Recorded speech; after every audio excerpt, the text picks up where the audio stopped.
E hoje a gente vai falar sobre pandemia, sobre saúde, e o nosso convidado é o Gonçalo Vecina, médico sanitarista, professor da Faculdade de Saúde Pública da USP e ex-diretor da Agência Nacional de Vigilância Sanitária Anvisa. Oi, Vecina, bom dia, seja bem-vindo.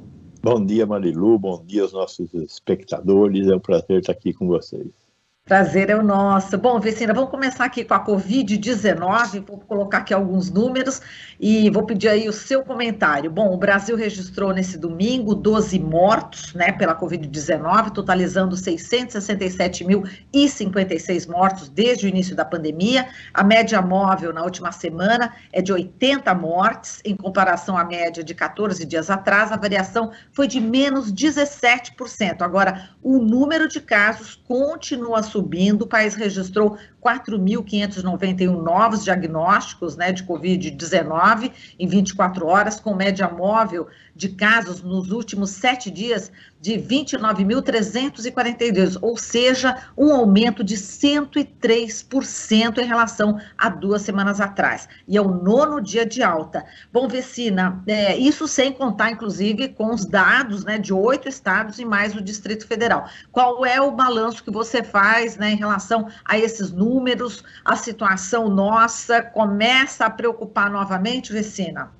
Não, ela preocupa desde sempre, na minha opinião, ela não parou de preocupar, não há dúvida nenhuma sobre isso. O que aconteceu foi que houve um casamento, uma tempestade perfeita, com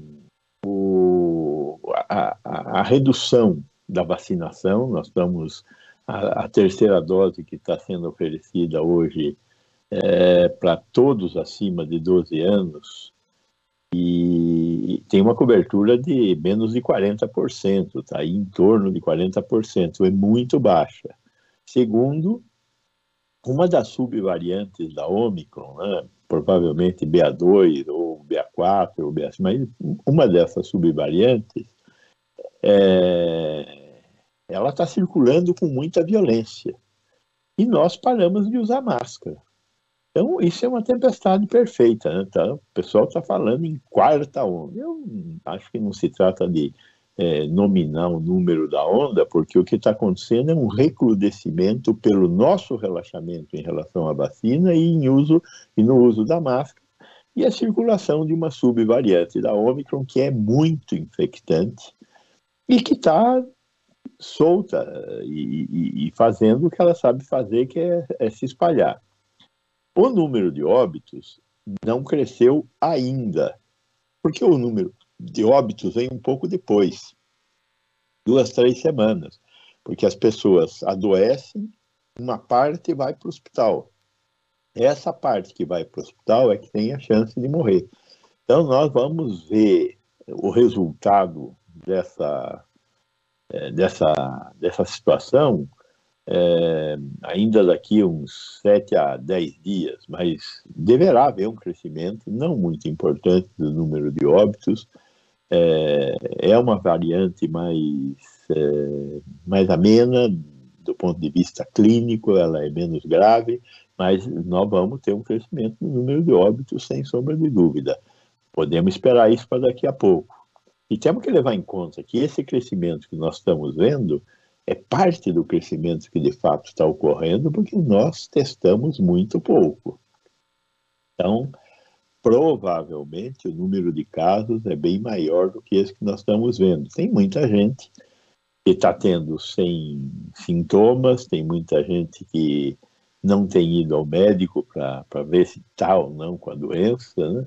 Tem muita gente fazendo teste rápido, o autoteste de farmácia, e aí dá positivo, ele não vai conferir se esse positivo é positivo ou não, porque o autoteste, ele foi liberado com essa condição, que as pessoas que testem positivo confirmem o teste com o teste normal, seja na farmácia, seja em laboratório.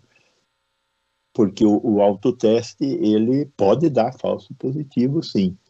Então, seria importante a confirmação. E somente os testes após confirmados é que estão nessa estatística, né? Então, nós temos vários elementos para dizer que o número que nós estamos registrando é bem inferior ao número que de fato existe. Exato, vamos aprofundar agora essa questão toda aqui, Vessi. Vamos falar aqui dessa cepa XQ. O que você poderia falar sobre ela, né, que já andou aparecendo aí em alguns locais aqui do Brasil? Eu acho que ainda não é ela que nós estamos vendo crescer. Temos que ter mais informações sobre a XQ. Que tipo de relação ela tem com a Ômicron e que tipo de doença ela está provocando. Precisamos sequenciar, entender que ela é forte o suficiente para se impor sobre a Ômicron e as subvariantes da Ômicron que estão circulando hoje. Subvariantes novas, nós vamos ter o tempo todo. Cada vez que esse vírus se replica, ele cria uma nova subvariante com alterações que ocorrem. A questão é se essas alterações serão suficientes do ponto de vista da potência delas. E o que é a potência? É a capacidade de espalhamento. Quanto mais infecciosa, maior a capacidade de espalhamento. Quanto maior a capacidade de espalhamento, maior a probabilidade dela se sobrepor sobre a que estiver circulando. Então, se num lugar acontece de ter um crescimento de um tipo de variante, pode acontecer, mas ela não for capaz de se sobrepor sobre a que estiver circulando, ela rapidamente deixará de existir, apesar de ter sido identificada. Então, temos que esperar um pouco mais para ter certeza do que é que significa e qual é a mensagem que ela traz do ponto de vista da letalidade, né? Quer dizer, o quão mais grave ou menos grave ela é. Agora, Vecina, aqui no Hospital Municipal de Brasilândia, né, em São Paulo, na capital, tivemos aí de 100 pacientes de Covid internados, né, desses, 60% estão em enfermaria, 40% estão em UTI, mas tem um dado aqui que surpreendeu, né, que dos internados na Brasilândia, quase metade é de vacinados com 3 doses. Então, novamente, aquela questão se a vacina realmente cobre tudo nesse atual estágio, ou eventos mais graves. A vacina não cobre tudo, nós não temos dúvida disso. A Ômicron, ela alcançou um estágio de desenvolvimento que ela dá volta na vacina sempre. A vacina não é eficaz contra a Ômicron. Agora, nós estamos falando do mesmo vírus. O vírus que veio de Wuhan sofreu várias mutações. Mas ele não se transformou em outro vírus. Ele é o mesmo vírus de Wuhan. As vacinas que nós temos circulando hoje são todas vacinas baseadas no vírus que veio de Wuhan. Porém, ele ganhou mutações que não transformaram esse vírus em outro vírus. Então, a vacina continua protegendo contra a doença grave e contra a morte, mas não protege contra ter a doença. As pessoas que estão morrendo, particularmente, são as mais frágeis. Então, pessoas que têm comorbidade, as pessoas muito idosas, a grande maioria, e a gente tem visto isso, a grande maioria que está se internando, e isso é uma coisa importante para rever com o Hospital da Brasilândia, quantos por cento dos que estão internados têm as 3 doses? Porque não são todos os que estão internados que têm as 3 doses. Nem 2. Uma parte importante não tem as 3 doses. E dos que ficarem com a doença mais grave, parte deles, com certeza, são os que têm comorbidades e os muito, muito velhos. Ou seja, é uma doença que ela ataca predominantemente os mais frágeis. E os mais frágeis são os muito idosos e os portadores de comorbidade. Isso é uma regra que nós estamos assistindo todos os dias nos hospitais aí.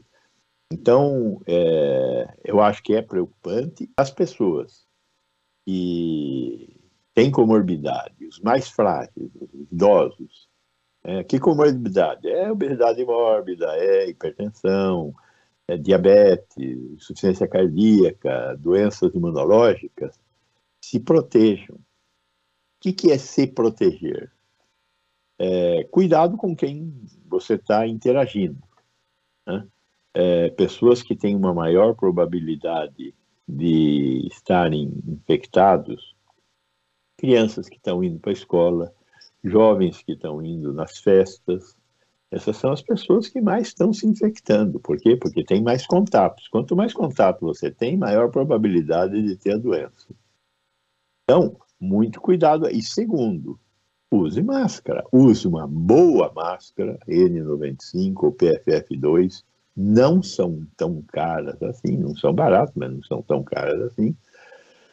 Não são descartáveis, podem ser usadas por longo tempo, bem tratadas e bem ajustadas na face, de forma que não haja possibilidade de penetrar o ar pelo lado, etc.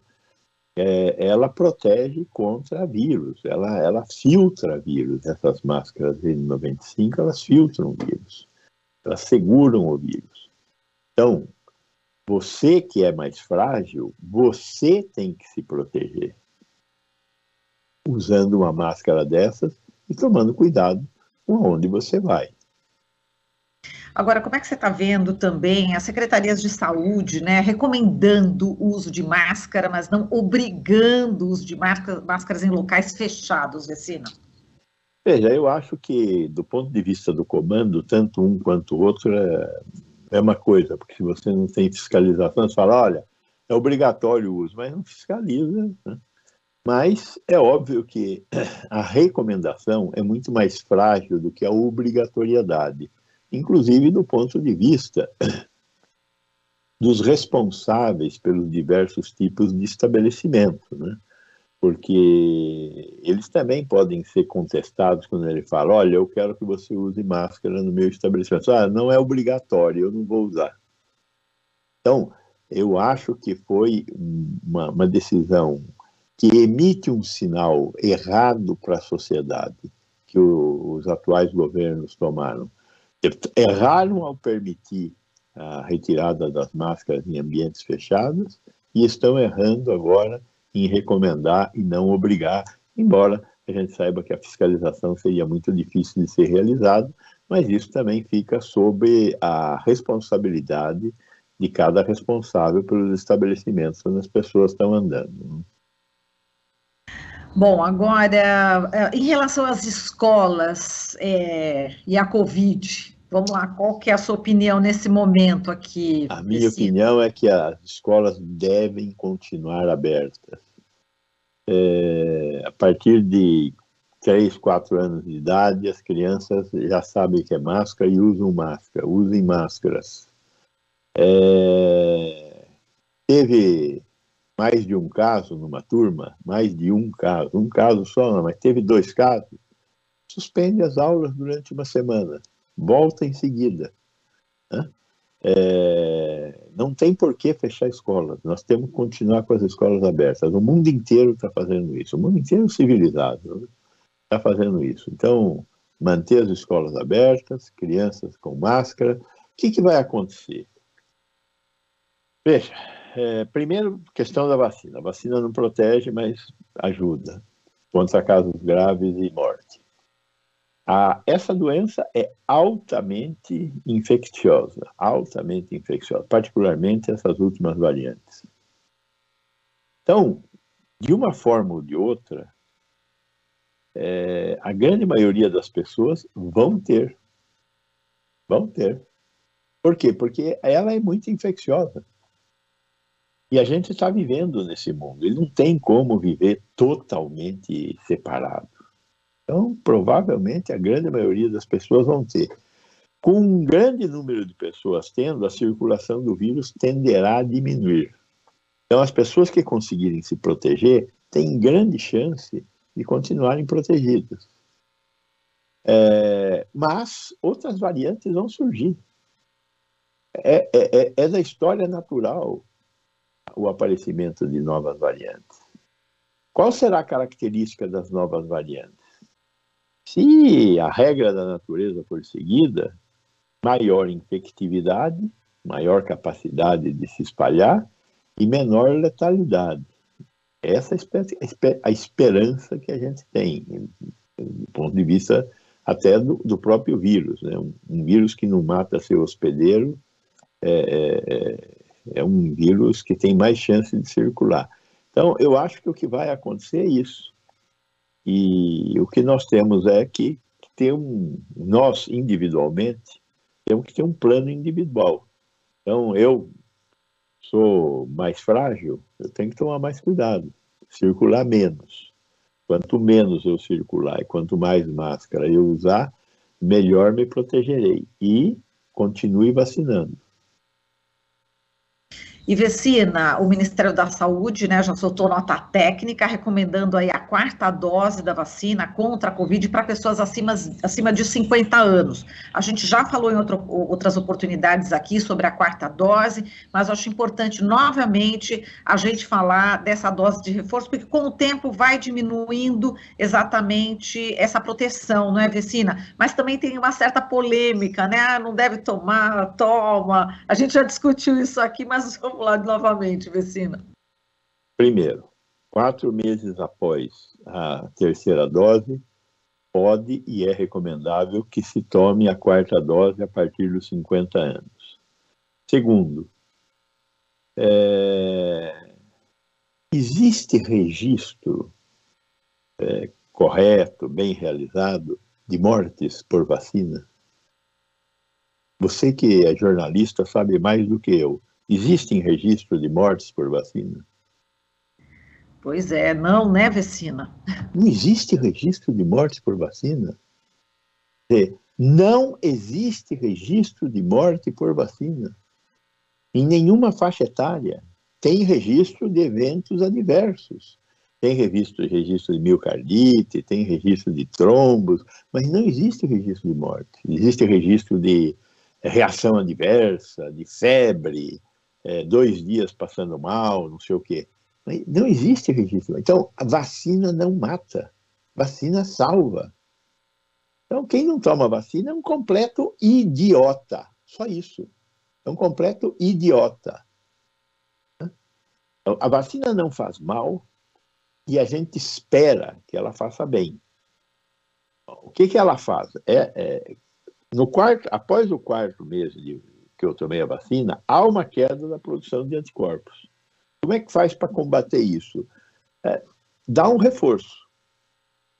O reforço tem resposta? Na maioria das vezes, o reforço tem resposta. Então, é essa a única alternativa. Não faz mal e quase sempre faz bem. Pode não ser. A 3ª dose era evidente o aumento da produção de anticorpos. Com a 4ª dose não é tão evidente assim. Mas ela não faz mal e pode produzir um aumento de produção de anticorpos. Por que não utilizar? É só isso. Não tem... O resto é ignorância em estado bruto, burrice, ponto. Agora, Vecina, vamos falar da varíola dos macacos. A gente viu aí que a OMS, a Organização Mundial da Saúde, já informou nesse domingo, né, que foram confirmados 780 casos dessa varíola em todo o mundo. A gente tem aqui 6 casos suspeitos, não sei se é esse o dado, você pode me confirmar? Casos. São 6 casos ainda, né? Enfim, eu conheço pessoas da vigilância sanitária, inclusive de chefias, e já sou para a Marilu. Está chegando. Enfim, agora é isso mesmo? Está chegando, mas não vai chegar. Esse é o fato. Está chegando. Por que não vai chegar? Nós vamos ter varíola, mas ela vai ser muito menos importante de qualquer uma das doenças com as quais nós estamos trabalhando hoje. Dengue, zika, chikungunya, febre amarela, qualquer uma. A infectividade é muito menor. As pessoas estão sendo avisadas de que a proteção é máscara e contato físico. Essa doença, na maior parte das vezes, você tem que ter um contato físico para se infectar com ela.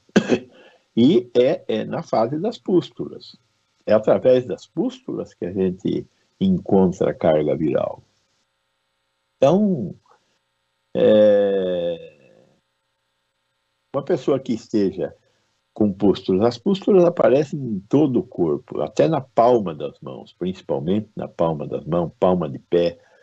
E é quando as pústulas aparecem é que você dissemina uma quantidade muito grande de vírus.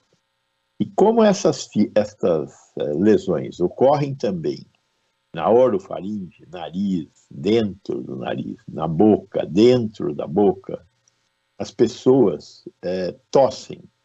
Então, também tem transmissão aérea, porque as pessoas tossem. Agora, não é o aerosol, é diferente da Covid-19, e eu falando agora, eu estou emitindo um aerosol, e esse aerosol tem vírus. No caso da varíola, os vírus são grandes e eles são colocados para fora pela tosse, através de perdigotos, gotículas maiores de água. Então, não é só falando. Ele tem uma transmissão mais difícil. Então, o uso de máscara protege. No caso da varíola, até máscara de pano protege, porque as gotículas são muito grandes. Então, se proteger e observar, né? Ficar se esfregando nas pessoas, porque para você pegar a varíola, não basta você passar a mão numa ferida. A pele, nossa pele íntegra, é uma boa defesa do nosso organismo contra qualquer tipo de invasor. A função da pele é nos proteger. Então, uma pele que não esteja machucada, que não tenha ferida, não tem como o vírus penetrar. Então, se eu passar a mão num variolento, eu não vou pegar a doença. É só lavar e acabar. Acabou. Agora, se eu passar a mão e pôr na boca, no nariz, no olho, eu pego. Né? Ou, se eu tiver ferida na mão, ou se eu passar a mão numa ferida, eu pego. Então, um pouco de inteligência aí, e de informação, né? Olha, pega se tiver solução de continuidade, se tiver ferimento, ou se você levar a mão à boca, ou se você levar uma tossida na cara e respirar aquela tossida. Né? Então, não é uma coisa igual à Covid. A Covid é muito mais complicada, por causa dos aerosóis em ambientes fechados. Nós estamos com frio agora. Tem mais esse elemento naquele casamento perfeito que eu falava, o frio, que nos faz ficar fechados em ambientes onde não circula o ar e os aerosóis ficam soltos durante alguns minutos. Então, tudo isso tem a ver. Então, eu acho que a varíola dos macacos é preocupante, mas não terá maiores consequências, exceto se a gente fizer que nem os caras fizeram lá na Espanha, né? Foram participar de uma rave, se esfregaram, e aí sai por aí disseminando a doença mesmo. Eu acho que essa é a realidade. Agora, aquela vacina que a gente tomou contra a varíola, quando era criança, de alguma forma tem algum efeito ou não? Olha, aquela vacina se supunha que ela era perene, que ela dava uma proteção perene. Existia um esquema de vacinação a cada 10, 15 anos, mas se supõe que quem foi vacinado, se supõe, não é certeza, esteja protegido contra a varíola do macaco. A vacina que existe na Europa, que foi produzida como uma arma de guerra, vamos deixar claro, né, que a vacina que foi produzida lá pela fábrica da Dinamarca, é uma resposta à possibilidade da varíola ser usada como arma de guerra. Então, ela é uma arma de guerra, uma arma de defesa, como uma defesa antiaérea para avião, é uma defesa. Então, a vacina foi criada para ser uma arma de defesa contra a possível utilização do vírus da varíola como arma de guerra. Ela protege contra a varíola do macaco. Então, aquela vacina que nós usávamos também protege contra a vacina do macaco, muito provavelmente. Não sabemos certo. Por quanto tempo aquela vacina continua protegendo? A gente espera que até agora, mas nós não sabemos, nós não temos certeza. Então, pessoas que nasceram após 78, 79, provavelmente estão protegidas contra a varíola do macaco. O resto, não. Mas é uma vacina que tem baixa produção, né? A fábrica na Dinamarca que produziu essa vacina produz, a capacidade máxima de produção de vacina dela é 30 milhões de doses, uma população de 8 bilhões de pessoas. A única coisa que não pode acontecer é alguém querer estocar a vacina. Os Estados Unidos têm medo da população dele, vai lá e compra 30 milhões de doses, acabou, não tem mais vacina. Vai demorar 2 anos para ter uma fábrica para produzir vacina de novo. Então, só esse cuidado. Temos que comprar a quantidade de vacinas que nós temos que usar. Qual é a quantidade de vacina que nós temos que usar? Você tem que olhar para cada caso e imaginar quantas pessoas vão ter contato, porque a ideia é que você faça a vacinação de bloqueio. Então, tem uma pessoa, essa pessoa tem contatantes, você vai vacinar os contatantes. E, particularmente, as pessoas que vão fazer o atendimento médico das pessoas que tiverem varíola. Então, num país deste tamanho, se deixar livre, leve e solto assim, não vai ter jeito. Tem que criar centros especializados que vão fazer esse tratamento, tem que fazer isolamento e tem que ter muita informação. Não tem outra saída. Tá certo, Vecina. A gente agradece aqui a sua participação. Forte abraço para você e até a próxima oportunidade. Muito obrigado, Marilu. Bom dia para você e para os nossos assistentes. Um grande abraço. Um bom dia, abraço. Falamos aqui com o Gonçalo Vecina, médico sanitarista, professor na Faculdade de Saúde Pública da USP e ex-diretor da Anvisa. Aqui você ouve as notícias que os outros não dão. Jornal Brasil Atual.